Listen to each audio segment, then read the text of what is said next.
மத்தேயு நற்செய்தி அதிகாரம் 22. இயேசு மீண்டும் அவர்களை பார்த்து உவமைகள் வாயிலாக பேசியது. விண்ணரசை பின்வரும் நிகழ்ச்சிக்கு ஒப்பிடலாம்.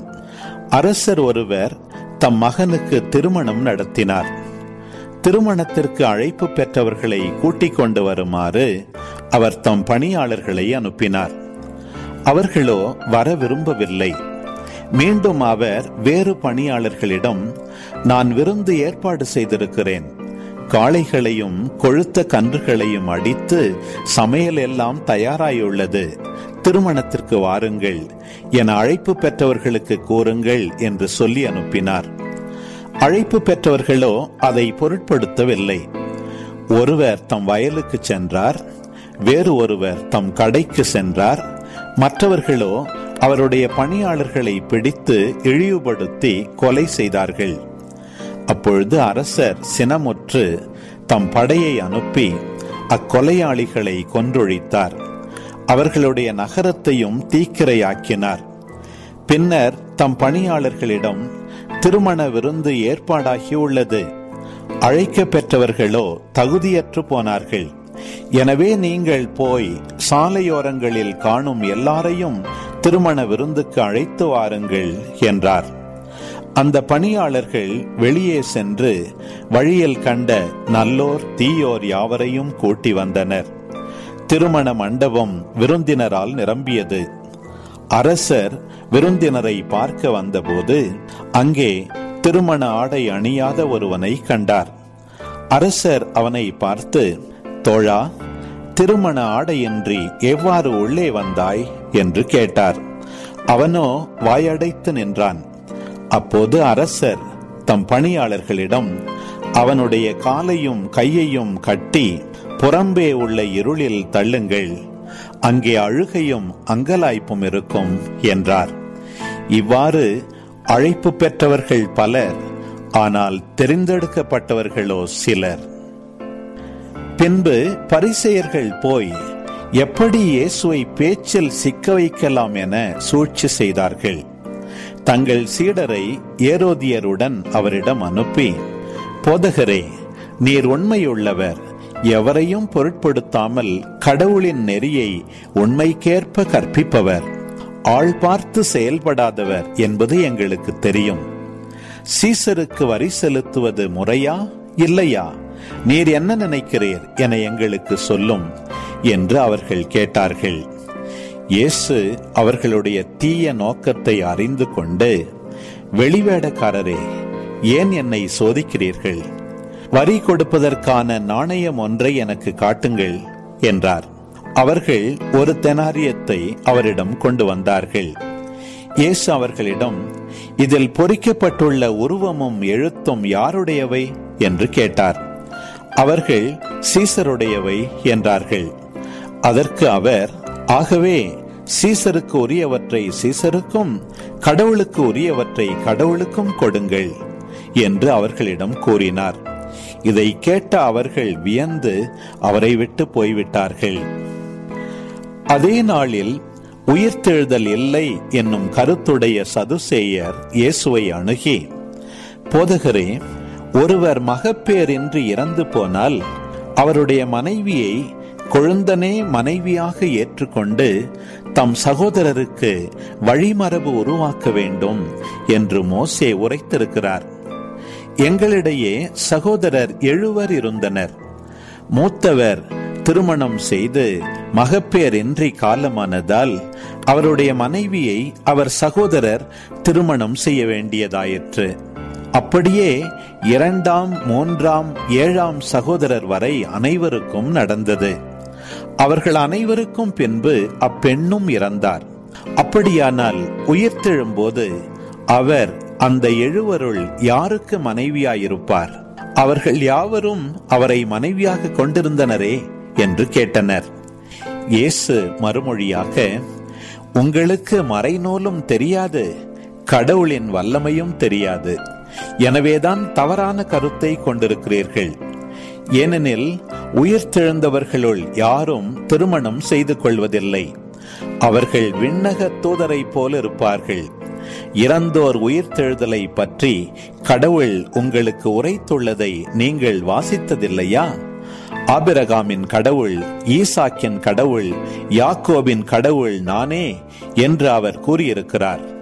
அவர் இறந்தோரின் கடவுள் அல்ல, மாறாக வாழ்வோரின் கடவுள் என்று கூறினார். அவருடைய போதனையை கேட்ட கூட்டத்தினர் வியப்பில் ஆழ்ந்து போயினர். இயேசு சதுசேயரை வாயடைக்க செய்தார் என்பதை கேள்விப்பட்ட பரிசேயர் ஒன்று கூடி அவரிடம் வந்தனர். அவர்களிடையே இருந்த திருச்சட்ட அறிஞர் ஒருவர் அவரை சோதிக்கும் நோக்கத்துடன், போதகரே, திருச்சட்ட நூலில் தலை சிறந்த கட்டளை எது என்று கேட்டார். அவர், உன் முழு இதயத்தோடும் முழு உள்ளத்தோடும் முழு மனத்தோடும் உன் ஆண்டவராகிய கடவுளிடம் அன்பு செலுத்து, இதுவே தலை சிறந்த முதன்மையான கட்டளை. உன் மீது நீ அன்பு கூறுவது போல உனக்கு அடுத்திருப்பவர் மீதும் அன்பு கூறுவாயாக என்பது இதற்கு இணையான இரண்டாவது கட்டளை. திருச்சட்ட நூல் முழுமைக்கும் இறைவாக்கு நூல்களுக்கும் இவ்விரு கட்டளைகளே அடிப்படையாக அமைகின்றன என்று பதிலளித்தார். பரிசேயர் ஒன்று கூடி வந்தபோது இயேசுவும் அவர்களை பார்த்து கேள்வி கேட்க தொடங்கினார். அவர், மெசியாவை பற்றி நீங்கள் என்ன நினைக்கிறீர்கள்? அவர் யாருடைய மகன் என்று கேட்டார். அவர்கள், தாவீதின் மகன் என்று பதிலளித்தார்கள். இயேசு அவர்களிடம், அப்படியானால் தாவீது தூய ஆவியின் தூண்டுதலால் அவரை தலைவர் என அழைப்பது எப்படி? ஆண்டவர் என் தலைவரிடம், நான் உம் பகைவரை உமக்கு அடிபணிய வைக்கும் வரை நீர் என் வலப்பக்கம் வீற்றிரும் என்று உரைத்தார் என அவரே கூறியுள்ளார் அல்லவா? எனவே தாவீது அவரை தலைவர் என அழைப்பதால் அவர் அவருக்கே மகனாயிருப்பது எப்படி என்று கேட்டார். அதற்கு எவரும் ஒரு வார்த்தை கூட மறுமொழியாக கூற இயலவில்லை. அந்நாள் முதல் அவரிடம் எவரும் எதுவும் கேட்க துணியவில்லை.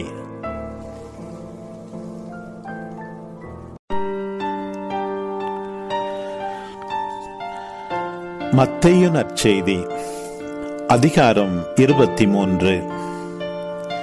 பின்பு இயேசு மக்கள் கூட்டத்தையும் தம் சீடரையும் பார்த்து கூறியது, மறைநூல் அறிஞரும் பரிசேயரும் மோசேயின் அதிகாரத்தை கொண்டிருக்கின்றனர். ஆகவே அவர்கள் என்னென்ன செய்யும்படி உங்களிடம் கூறுகிறார்களோ அவற்றையெல்லாம் கடைபிடித்து நடந்து வாருங்கள். ஆனால் அவர்கள் செய்வது போல நீங்கள் செய்யாதீர்கள். ஏனெனில் அவர்கள் சொல்வார்கள், செயலில் காட்ட மாட்டார்கள். சுமத்தற்கரிய பழுவான சுமைகளை கட்டி மக்களின் தோளில் அவர்கள் வைக்கிறார்கள். ஆனால் அவர்கள் தங்கள் விரலால் தொட்டு அசைக்க கூட முன்வர மாட்டார்கள். தாங்கள் செய்வதெல்லாம் மக்கள் பார்க்க வேண்டும் என்றே அவர்கள் செய்கிறார்கள். தங்கள் மறைநூல் வாசக பட்டைகளை அகலமாக்குகிறார்கள். அங்கியின் கொஞ்சங்களை பெரிதாக்குகிறார்கள். விருந்துகளில் முதன்மையான இடங்களையும் தொழுகை கூடங்களில் முதன்மையான இருக்கைகளையும் விரும்புகின்றார்கள். சந்தை வெளிகளில் மக்கள் தங்களுக்கு வணக்கம் செலுத்துவதையும் ரபி என அழைப்பதையும் விரும்புகிறார்கள். ஆனால் நீங்கள் ரபி என அழைக்கப்பட வேண்டாம், ஏனெனில் உங்களுக்கு போதகர் ஒருவரே. நீங்கள் யாவரும் சகோதரர் சகோதரிகள். இம்மண்ணுலகில் உள்ள எவரையும் தந்தை என நீங்கள் அழைக்க வேண்டாம், ஏனெனில் உங்கள் தந்தை ஒருவரே, அவர் விண்ணகத்தில் இருக்கிறார். நீங்கள் ஆசிரியர் என அழைக்கப்பட வேண்டாம், ஏனெனில் கிறிஸ்து ஒருவரே உங்கள் ஆசிரியர். உங்களுள் பெரியவர் உங்களுக்கு தொண்டராக இருக்க வேண்டும். தம்மை தாமே உயர்த்துகிறவர் எவரும் தாழ்த்த பெறுவர், தம்மை தாமே தாழ்த்துகிறவர் எவரும் உயர்த்த பெறுவர். வெளிவேடக்கார மறைநூல் அறிஞரே, பரிசேயரே, ஐயோ உங்களுக்கு கேடு! மக்கள் நுழையாதவாறு அவர்கள் முன்பாக விண்ணக வாயிலை அடைத்து விடுகிறீர்கள். நீங்கள் நுழைவதில்லை, நுழைவோரையும் விடுவதில்லை. வெளிவேடக்கார மறைநூல் அறிஞரே, பரிசேயரே, ஐயோ உங்களுக்கு கேடு! ஒருவரையாவது உங்கள் சமயத்தில் சேர்ப்பதற்கு நாடு என்றும் கடல் என்றும் பாராது சுற்றி அலைகின்றீர்கள். அவ்வாறு சேர்த்த பின் அவரை உங்களை விட 2 மடங்கு நரக தண்டனைக்கு ஆளாக்குகிறீர்கள். குருட்டு வழிகாட்டிகளே, ஐயோ உங்களுக்கு கேடு! யாராவது திருக்கோவிலின் மீது ஆணையிட்டால் ஒன்றுமில்லை, ஆனால் அவர் கோவிலின் பொன் மீது ஆணையிட்டால் அதை நிறைவேற்ற கடமைப்பட்டவர் என்கிறீர்கள். குருட்டு மடையரே, எது சிறந்தது? பொன்னா, பொன்னை தூயதாக்கும் திருக்கோவிலா? யாராவது பலிபீடத்தின் மீது ஆணையிட்டால் ஒன்றுமில்லை, ஆனால் அவர் அதில் படைக்கப்பட்ட காணிக்கையின் மீது ஆணையிட்டால் அதை நிறைவேற்ற கடமைப்பட்டவர் என்கிறீர்கள். குருடரே, எது சிறந்தது? காணிக்கையா, காணிக்கையை தூயதாக்கும் பலிபீடமா? எனவே பலிபீடத்தின் மீது ஆணையிடுகிறவர் அதன் மீதும் அதன் மேல் உள்ள அனைத்தின் மீதும் ஆணையிடுகிறார். திருக்கோவிலின் மீது ஆணையிடுகிறவர் அதன் மீதும் அதில் குடிகொண்டிருக்கிறவர் மீதும் ஆணையிடுகிறார். வானத்தின் மீது ஆணையிடுகிறவர் கடவுளின் அரியணை மீதும் அதில் வீற்றிருக்கிற கடவுள் மீதும் ஆணையிடுகிறார். வெளிவேடக்கார மறைநூல் அறிஞரே, பரிசேயரே, ஐயோ உங்களுக்கு கேடு! நீங்கள் புதினா, சோம்பு, சீரகம் ஆகியவற்றில் 10 1 பங்கை படைக்கிறீர்கள். ஆனால் திருச்சட்டத்தின் முக்கிய போதனைகளாகிய நீதி, இரக்கம், நம்பிக்கை ஆகியவற்றை கடைபிடிக்காமல் விட்டுவிடுகிறீர்கள். இவற்றை கண்டிப்பாய் கடைபிடிக்க வேண்டும், அவற்றையும் விட்டுவிடக் கூடாது. குருட்டு வழிகாட்டிகளே, நீங்கள் பருகும் போது கொசுவை வடிகட்டி அகற்றுகிறீர்கள், ஆனால் ஒட்டகத்தையோ விழுங்கி விடுகிறீர்கள். வெளிவேடக்கார மறைநூல் அறிஞரே, பரிசேயரே, ஐயோ உங்களுக்கு கேடு! ஏனெனில் நீங்கள் கிண்ணத்தையும் தட்டையும் வெளிப்புறத்தில் தூய்மையாக்குகிறீர்கள், ஆனால் அவற்றின் உட்புறத்தையோ கொள்ளை பொருள்களாலும் தன்னல விருப்புகளாலும் நிரப்புகிறீர்கள். குருட்டு பரிசேயரே, முதலில் கிண்ணத்தின் உட்புறத்தை தூய்மையாக்குங்கள், அப்பொழுது அதன் வெளிப்புறமும் தூய்மையாகும். வெளிவேடக்கார மறைநூல் அறிஞரே, பரிசேயரே, ஐயோ உங்களுக்கு கேடு! ஏனெனில் நீங்கள் வெள்ளை அடித்த கல்லறைகளுக்கு ஒப்பானவர்கள். அவை புறம்பே அழகாக தோற்றமளிக்கின்றன, அவற்றின் உள்ளேயோ இறந்தவர்களின் எலும்புகளும் எல்லா வகையான அழுக்குகளும் நிறைந்திருக்கின்றன. அவ்வாறே நீங்களும் வெளியே மக்களுக்கு நேர்மையாளராய் தோற்றமளிக்கிறீர்கள், ஆனால் உள்ளேயோ போலித்தனமும் நெறிகேடும் நிறைந்தவர்களாய் இருக்கிறீர்கள். வெளிவேடக்கார மறைநூல் அறிஞரே, பரிசேயரே, ஐயோ உங்களுக்கு கேடு! ஏனெனில் நீங்கள் இறைவாக்கினர்களின் கல்லறைகளை கட்டுகிறீர்கள், நேர்மையாளரின் நினைவு சின்னங்களை அழகுபடுத்துகிறீர்கள். எங்கள் மூதாதையர் காலத்தில் நாங்கள் இருந்திருந்தால் இறைவாக்கினர்களின் கொலைக்கு உடந்தையாக இருந்திருக்க மாட்டோம் என்கிறீர்கள். இவ்வாறு நீங்கள் இறைவாக்கினரை கொன்றவர்களின் வழிமரபினர் என்பதற்கு நீங்களே சாட்சிகள். உங்கள் மூதாதையர் செய்த கொடுமையின் அளவுக்கு நீங்களும் செய்து முடியுங்கள். பாம்புகளே, விரியன் பாம்பு குட்டிகளே, நரக தண்டனையில் இருந்து நீங்கள் எப்படி தப்பித்துக் கொள்வீர்கள்? எனவே இதை கேளுங்கள். நான் உங்களிடையே இறைவாக்கினரையும் ஞானிகளையும் மறைநூல் அறிஞர்களையும் அனுப்புகிறேன். இவர்களுள் சிலரை நீங்கள் கொல்வீர்கள், சிலரை சிலுவையில் அறைவீர்கள், சிலரை உங்கள் தொழுகை கூடங்களில் சாட்டையால் அடிப்பீர்கள், நகரங்கள் தோறும் அவர்களை துரத்தி துன்புறுத்துவீர்கள். இவ்வாறு நேர்மையாளரான ஆபேலின் இரத்தம் முதல் திருக்கோவிலுக்கும் பலிபீடத்திற்கும் நடுவே நீங்கள் கொன்ற பரக்கியாவின் மகன் சக்கரியாவின் இரத்தம் வரை இம்மண்ணில் சிந்தப்பட்ட நேர்மையாளர் அனைவரின் இரத்த பழியும் உங்கள் மேல் வந்து சேரும். இத்தலைமுறையினரே இத்தண்டனைகள் அனைத்தையும் அடைவர் என உறுதியாக உங்களுக்கு சொல்கிறேன். எருசலேமே, எருசலேமே, இறைவாக்கினரை கொல்லும் நகரே, உன்னிடம் அனுப்பப்பட்டோரை கல்லால் எரிகிறாயே. கோழி தன் குஞ்சுகளை தன் இறக்கைக்குள் கூட்டி சேர்ப்பது போல நானும் உன் மக்களை அரவணைத்துக் கொள்ள எத்தனையோ முறை விரும்பினேன். உனக்கு விருப்பமில்லையே. இதோ உங்கள் இறை இல்லம் கைவிடப்பட்டு பாழடையும். எனவே இது முதல் ஆண்டவரின் பெயரால் வருபவர் ஆசி பெற்றவர் என நீங்கள் கூறும் வரை என்னை காணமாட்டீர்கள் என்று நான் உங்களுக்கு சொல்கிறேன்.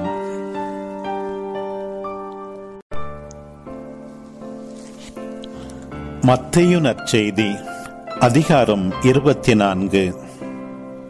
இயேசு கோவிலை விட்டு வெளியே சென்று கொண்டிருந்த போது அவருடைய சீடர்கள் கோவில் கட்டடங்களை அவருக்கு காட்ட அவரை அணுகி வந்தார்கள். அவர் அவர்களை பார்த்து, இவற்றையெல்லாம் பார்க்கிறீர்கள் அல்லவா? இங்கே கற்கள் ஒன்றின் மேல் ஒன்று இராதபடி எல்லாம் இடிக்கப்படும் என உறுதியாக உங்களுக்கு சொல்கிறேன் என்றார். ஒலிவ மலை மீது இயேசு அமர்ந்திருந்த போது சீடர்கள் அவரிடம் தனியாக வந்து, நீர் கூறியவை எப்போது நிகழும்? உமது வருகைக்கும் உலக முடிவுக்கும் அறிகுறி என்ன? எங்களுக்கு சொல்லும் என்று கேட்டார்கள். அதற்கு இயேசு கூறியது, உங்களை யாரும் நெறி தவறச் செய்யாதவாறு பார்த்து கொள்ளுங்கள். ஏனெனில் பலர் என் பெயரை வைத்துக் கொண்டு வந்து நானே மெசியா என்று சொல்லி பலரை நெறி தவறச் செய்வர். போர் முழக்கங்களையும் போர்களை பற்றிய செய்திகளையும் கேட்கப் போகிறீர்கள். ஆனால் திடுக்கிடாதவாறு பார்த்து கொள்ளுங்கள். இவை நிகழத்தான் வேண்டும். ஆனால் இவையே முடிவாகா. நாட்டை எதிர்த்து நாடும், அரசை எதிர்த்து அரசும் எழும். பல இடங்களில் பஞ்சமும் நிலநடுக்கங்களும் ஏற்படும். இவை அனைத்தும் பேறுகால வேதனைகளின் தொடக்கமே. பின்பு உங்களை துன்புறுத்தி கொல்வதற்கென ஒப்புவிப்பர். என் பெயரின் பொருட்டு எல்லா மக்கள் இனத்தவரும் உங்களை வெறுப்பர். அப்பொழுது பலர் நம்பிக்கையை இழந்து விடுவர். ஒருவரை ஒருவர் காட்டிக் கொடுப்பர், ஒருவரை ஒருவர் வெறுப்பர். பல போலி இறைவாக்கினர் தோன்றி பலரை நெறி தவறி அலையச் செய்வர். நெறிகேடு பெருகுவதால் பலருடைய அன்பு தணிந்து போகும். ஆனால் இறுதி வரை மன உறுதியுடன் இருப்பவரே மீட்பு பெறுவர். உலகமெங்கும் உள்ள எல்லா மக்களினத்தாரும் ஏற்றுக்கொள்ளுமாறு விண்ணரசை பற்றிய என் நற்செய்தி உலகமெங்கும் அறிவிக்கப்படும். அதன் பின்பு முடிவு வரும். இறைவாக்கினர் தானியேல் உரைத்த நடுங்க வைக்கும் தீட்டு திருவிடத்தில் நிற்பதை நீங்கள் காண்பீர்கள். அப்பொழுது இதை படிப்பவர் புரிந்து கொள்ளட்டும். யூதேயாவில் உள்ளவர்கள் மலைகளுக்கு தப்பி ஓடட்டும். வீட்டின் மேல் தளத்தில் இருப்பவர் கீழே இறங்கி தம் வீட்டிலிருந்து எதையும் எடுக்காது ஓடட்டும். வயலில் இருப்பவர் தம் மேலுடையை எடுக்க திரும்பி வர வேண்டாம். அந்நாள்களில் கருவுற்றிருப்போர், பாலூட்டுவோர் ஆகியோரின் நிலைமை அந்தோ பரிதாபம். குளிர்காலத்திலோ ஓய்வு நாளிலோ நீங்கள் ஓட வேண்டிய நிலை ஏற்படாதிருக்க இறைவனிடம் வேண்டுங்கள். ஏனெனில் அப்போது பெரும் வேதனை உண்டாகும். உலக தோற்றம் முதல் இந்நாள் வரை இத்தகைய துன்பம் உண்டானதில்லை, இனிமேலும் உண்டாகப் போவதில்லை. அந்நாள்கள் குறைக்கப்படாவிட்டால் எவரும் தப்பி பிழைக்க முடியாது. எனவே தாம் தேர்ந்து கொண்டவர்களின் பொருட்டு கடவுள் அந்நாள்களை குறைப்பார். அப்பொழுது யாராவது உங்களிடம், இதோ மெசியா இங்கே இருக்கிறார், அதோ அங்கே இருக்கிறார் என சொன்னால் நீங்கள் நம்ப வேண்டாம். ஏனெனில் போலி மெசியாக்களும் போலி இறைவாக்கினர்களும் தோன்றி முடியுமானால் தேர்ந்து கொள்ளப்பட்டவர்களையே நெறி தவறச் செய்ய பெரும் அடையாளங்களையும் அருஞ்செயல்களையும் செய்வார்கள். இதை முன்னதாகவே நான் உங்களுக்கு சொல்லிவிட்டேன். ஆகையால் எவராவது உங்களிடம் வந்து, அதோ பாலைவனத்தில் இருக்கிறார் என்றால் அங்கே போகாதீர்கள்.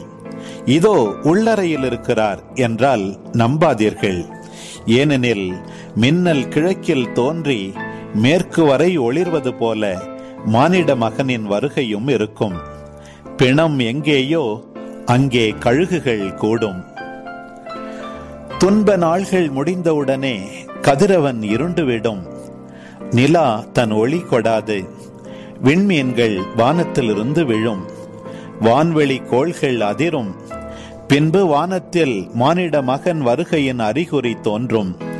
அப்போது மிகுந்த வல்லமையோடும் மாட்சியோடும் மானிட மகன் வானத்தின் மேகங்களின் மீது வருவார். இதை காணும் மண்ணுலகில் உள்ள எல்லா குலத்தவரும் மாரடித்து புலம்புவர். அவர் தம் தூதரை பெரிய எக்காலத்துடன் அனுப்புவார். அவர்கள் உலகின் ஒரு கோடியிலிருந்து மறு கோடி வரை 4 திசைகளிலிருந்தும் தேர்ந்து கொள்ளப்பட்டவர்களை கூட்டி சேர்ப்பார்கள். அத்திமரத்திலிருந்து ஓர் உண்மையை கற்றுக்கொள்ளுங்கள். அதன் கிளைகள் தளிர்த்து இலைகள் தோன்றும் போது கோடைக்காலம் நெருங்கி வந்துவிட்டது என நீங்கள் அறிந்து கொள்கிறீர்கள். அவ்வாறே இவற்றையெல்லாம் நீங்கள் காணும் போது மானிட மகன் கதவை நெருங்கி வந்துவிட்டார் என்பதை அறிந்து கொள்ளுங்கள். இவை அனைத்தும் நிகழும் வரை இத்தலைமுறை ஒழிந்து போகாது என உறுதியாக உங்களுக்கு சொல்கிறேன். விண்ணும் மண்ணும் ஒழிந்து போகும், ஆனால் என் வார்த்தைகள் ஒழியவே மாட்டா. அந்த நாளையும் வேளையையும் பற்றி தந்தை ஒருவருக்கு தவிர வேறு எவருக்கும் தெரியாது. விண்ணக தூதருக்கோ மகனுக்கோ கூட தெரியாது. நோவாவின் காலத்தில் இருந்தது போலவே மானிட மகன் வருகையின் போதும் இருக்கும். வெள்ளப்பெருக்குக்கு முந்தைய காலத்தில் நோவா பேழைக்குள் சென்ற நாள் வரை எல்லாரும் திருமணம் செய்து கொண்டும் உண்டும் குடித்தும் வந்தார்கள். வெள்ளப்பெருக்கு வந்து அனைவரையும் அடித்துச் செல்லும் வரை அவர்கள் எதையும் அறியாதிருந்தார்கள். அப்படியே மானிட மகன் வருகையின் போதும் இருக்கும். இருவர் வயலில் இருப்பர், ஒருவர் எடுத்துக் கொள்ளப்படுவார், மற்றவர் விட்டுவிடப்படுவார். இருவர் திரிகையில் மாவரைத்துக் கொண்டிருப்பர், ஒருவர் எடுத்துக் கொள்ளப்படுவார், மற்றவர் விட்டுவிடப்படுவார். விழிப்பாயிருங்கள், ஏனெனில் உங்கள் ஆண்டவர் எந்த நாளில் வருவார் என உங்களுக்கு தெரியாது. இரவில் எந்த காவல் வேளையில் திருடன் வருவான் என்று வீட்டு உரிமையாளருக்கு தெரிந்திருந்தால் அவர் விழித்திருந்து தம் வீட்டில் கன்னமிட விடமாட்டார் என்பதை அறிவீர்கள். எனவே நீங்களும் ஆயத்தமாயிருங்கள், ஏனெனில் நீங்கள் நினையாத நேரத்தில் மானிட மகன் வருவார். தம் வீட்டு வேலையாள்களுக்கு வேளாவேளை உணவு பரிமாற தலைவர் அமர்த்திய நம்பிக்கைக்கு உரியவரும் அறிவாளியுமான பணியாளர் யார்? தலைவர் வந்து பார்க்கும்போது தம் பணியை செய்து கொண்டிருப்பவரே அப்பணியாளர். அவர் பேறு பெற்றவர். அவரை தம் உடைமைகளுக்கெல்லாம் அதிகாரியாக அவர் அமர்த்துவார் என உறுதியாக உங்களுக்கு சொல்கிறேன். அப்பணியாள் பொல்லாதவனாயிருந்தால் தன் தலைவர் வர காலம் தாழ்த்துவார் என தன் உள்ளத்தில் சொல்லிக்கொண்டு தன் உடன் பணியாளரை அடிக்கவும் குடிகாரருடன் உண்ணவும் குடிக்கவும் தொடங்குவான். அப்பணியாள் எதிர்பாராத நாளில் அறியாத நேரத்தில் அவனுடைய தலைவர் வருவார். அவர் அவனை கண்டந்துண்டமாய் வெட்டி வெளிவேடக்காரருக்கு உரிய இடத்திற்கு தள்ளுவார். அங்கே அழுகையும் அங்கலாய்ப்பும் இருக்கும்.